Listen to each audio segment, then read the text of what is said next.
Assalamualaikum teman-teman. Apa kabar hari Minggu ini, weekend ini kalian ngapain aja? Nah, kalian pasti bingung kan ngapain Alif hari-hari Minggu begini pakai baju sekolah?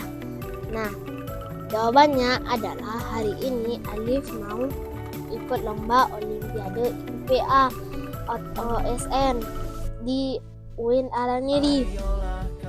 Nah, Olimpiade ini adalah Olimpiade satu provinsi. Jadi doain ya guys, mudah-mudahan Alif menang juara satu. Nah, nanti kalau Alif udah pulang, nanti Alif akan kabari lagi ya guys. Nah, mohon doanya ya guys, mudah-mudahan Alif menang juara satu. Amin. Sekian update dari Alif. Assalamualaikum warahmatullahi wabarakatuh. Dadah.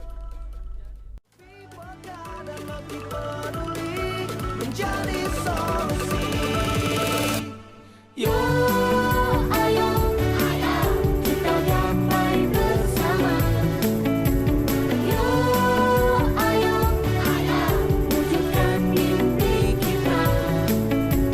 Yuk, ayo, kita gapai bersama. Yuk, ayo, demi Jawa Barat layak tanah.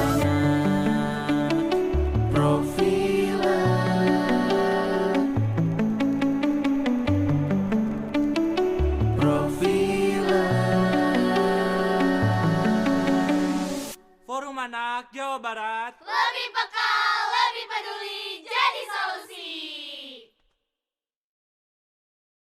Masa depan adalah kita.